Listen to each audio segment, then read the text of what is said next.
Qardaş soruşur ki, əgər bir kəs unudaraq ikinci rükətdən salam verərsə, o zaman nə etməlidir? Yenidən əzan verib namazı qılsınmı və ya yenidən iqamə gətirib namazı əvvəldən başlasınmı?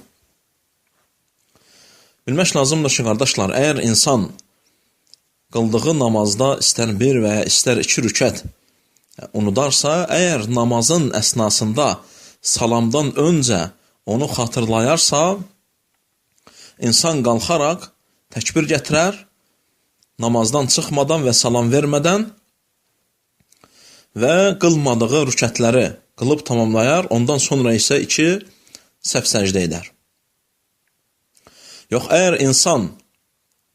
əgər hər hansısa bir rükəti, istər bir olsun, istər iki rükət olsun, qılmazsa və salam verərsə, həmin insan həmin qıldığı və səhv etdiyi namazla xatırlaması arasında uzun bir vaxt və uzun bir müddət keçməzsə, həmin insan xatırladığı zaman namazdan və salamdan sonra həmən qalxıb təkbir gətirər, qılmadığı həmin bir mi və ya iki rükəti mi yenidən qılar, sonra isə iki səhv səcdə edər. Sonra isə səhv səcdə edər. Bu bir şərtlə olur ki, həmin səhv etdiyi namazla yenidən xatırladığı zaman böyük bir zaman olmasın, qardaşlar.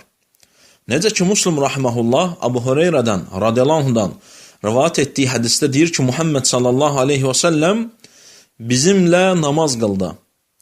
İmam olaraq bizimlə asr namazını qıldı.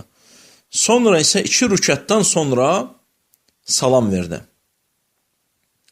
Zulyədeyn adlanan bir sahabi radiyallahu anhu qalxaraq Muhammed sallallahu aleyhi və səlləmdən soruşur. Namaz qısaldı mı ey Allahın elçisi, yoxsa unuttun mu? Muhammed sallallahu aleyhi və səlləm isə deyir ki, bu dediklərindən heç biri olmayıb. Nə namaz qısalmayıb, nə də unutmamışam. Namazda olan kəslərdən bəzilərinə Muhammed sallallahu aleyhi və səlləm yönələrək deyir ki, Zulyədeyn doğru mu deyir? Yəni, biz namazı əksik mi qıldıq? Az mı qıldıq? Sahabələr deyirlər ki, bəli ya Rasulullah. Muhammed sallallahu aleyhi və səlləm sonra qalxaraq namazı tamamlayır. Hansı ki, namazından iki rükət qalmışdı. Sonra isə iki səhv səcdə edərək namazı tamamlayır və salam verir. Sonra isə, qardaşlar, namazı səhv səcdə ilə tamamlayır.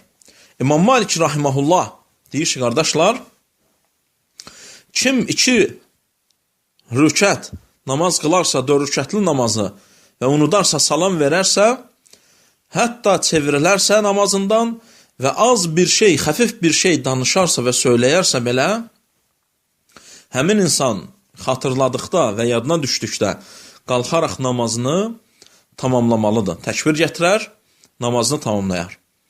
Və bu halda, bu şəkildə olar o zaman ki, qardaşlar, həmin namazla insanın xatırlaması arasında uzun bir vaxt keçməzsə. Xülasə, qardaşlar, kim namazın hər hansısa bir rükətini unudarsa, onu namazın içərisində xatırladığı zaman salamdan öncə həmin rükəti yenidən qılar və iki səhv səcdə edər.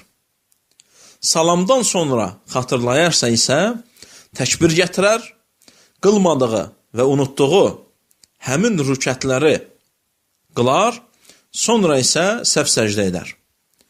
Və bunun bu şəkildə bunu etməsi də bir şərtlə olur, həmin arada olan zaman miqdarı çox uzun olmasın.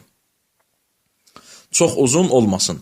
Əgər uzun bir vaxt keçərsə və o xatırlayarsa, o zaman namazı yenidən qılar.